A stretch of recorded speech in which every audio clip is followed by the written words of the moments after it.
Student, आज हम लोग पढ़ने वाले हैं एक इम्पॉर्टेंट टॉपिक। और ये टॉपिक है हेड एंड नेक का external jugular when. External jugular when. और जैसा कि आपको पता है कि ये जो एक्सटर्नल जुगुलर वेन है ये ड्रेन करता है स्काल्प और फेस का ब्लड को। ठीक है, स्काल्प एंड फेस का जो ब्लड होता है उसी को ये ड्रेनेज करता है। तो ये जो एक्सटर्नल जुगुलर वेन है इसका कोर्स कोर्स तो इसका सबसे पहले फॉर्मेशन देखिए कैसे होगा। तो इसका फॉर्मेशन होगा ये पोस्टीरियर ऑरिकुलर वेन। देखिए यहाँ पर है ये पोस्टीरियर ऑरिकुलर वेन और ये posterior division of the retromandibular vein. तो इसका फॉर्मेशन मैंडिबल का जो एंगल होता है, एंगल ऑफ मैंडिबल के जस्ट पीछे, या जो पैरोटिड ग्लैंड है, देखिए यहाँ पे ये पैरोटिड ग्लैंड है, उसमें इसका फॉर्मेशन होगा एक्सटर्नल जुगुलर वेन का। तो ये जो फॉर्मेशन होगा ये posterior division of the retromandibular vein and posterior auricular vein ये मिलकर के बनाता है एक्सटर्नल जुगुलर वेन।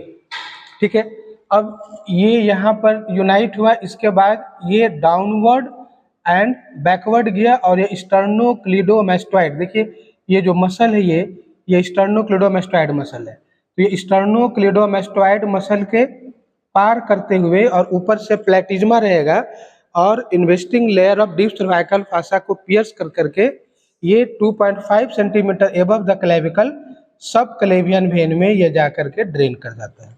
सब क्लेवियन वेन में 2.5 सेंटीमीटर एबव द क्लेविकल। अब देखिए ये जो एक्सटर्नल जुगुलर वेन है ये जा करके सब क्लेवियन वेन में ड्रेन किया। ठीक है, और ये एक्सटर्नल जुगुलर वेन में ये एट द टर्मिनेशन यहाँ पर एक लगा रहता है इसमें वाल्व, और यहाँ से 4 सेंटीमीटर ऊपर एक और वाल्व रहता है। तो ये जो एक्सटर्नल जुगुलर वेन है इसमें 2 वाल्व इसमें प्रेजेंट होता है, लेकिन ये ब्लड को रिगर्जिटेशन में प्रिवेंट नहीं करता है ये। तो ये एक्सटर्नल जुगुलर वेन का फॉर्मेशन और इसके कोर्स। अब देखिए इसका tributaries of the external jugular vein. तो इसके ट्रिब्यूटरीज में हो गया एक तो ये पोस्टीरियर ऑरिकुलर वेन और यहाँ पर posterior division of the retromandibular when.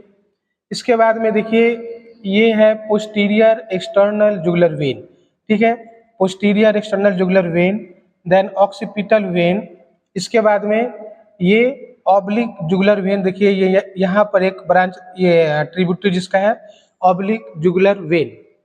फिर यहाँ पर एंटीरियर जुगुलर वेन, देन ये transverse cervical vein, then suprascapular vein. तो ये एक्सटर्नल जुगुलर वेन के ट्रिब्यूटरीज। ठीक है, बहुत ईजी है, बस ये सिर्फ फिगर से आपको याद रखना है। यहाँ पे posterior auricular vein, posterior division of retromandibular vein, then posterior external jugular, then occipital vein, उसके बाद में oblique jugular vein, then transverse cervical vein, then suprascapular vein, anterior jugular vein. तो ये इसके ट्रिब्यूटरीज हो गए। अब एक्सटर्नल जुगुलर वेन का कुछ क्लिनिकल इंपॉर्टेंस। तो सबसे पहले इसका measurement of jugular venous pressure. Clinician इससे जुगुलर वेनस प्रेशर, राइट आर्टेरियम का जो प्रेशर होता है वो इससे मेजर करते हैं।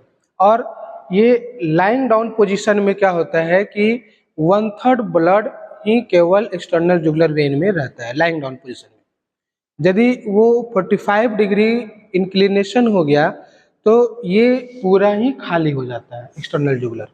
लेकिन यदि राइट आर्टेरियम का जो प्रेशर है वो यदि इंक्रीज कर गया तब क्या होगा कि जो ड्यूरिंग इंक्लिनेशन यदि 45 डिग्री पर इंक्लाइन हम कर देंगे पेशेंट को तो उस समय भी एक्सटर्नल जुगुलर वेन में पूरा ब्लड एकदम भरा रहेगा। तो ये मेनली सीन होता है कंजेस्टिव कार्डियक फेल्योर में। तो क्लिनिशियन इससे जुगुलर वेनस प्रेशर का देखते हैं। देन कैनुलाइजेशन। तो ये एक्सटर्नल जुगुलर वेन में कैनुलाइजेशन भी किया जाता है और इसमें इसका जो कोर्स है वो सीधा नहीं है, ये थोड़ा टेढ़ा आता है, प्लस इसमें वाल्व प्रेजेंट है, इसीलिए कैनुलाइजेशन में थोड़ा डिफिकल्ट होता है। But right external jugular when जो होता है वो डायरेक्ट कांटेक्ट रहता है सुपीरियर वेना कवा से, इसलिए कैनुलाइजेशन ज़्यादातर हम लोग राइट साइड में करते हैं।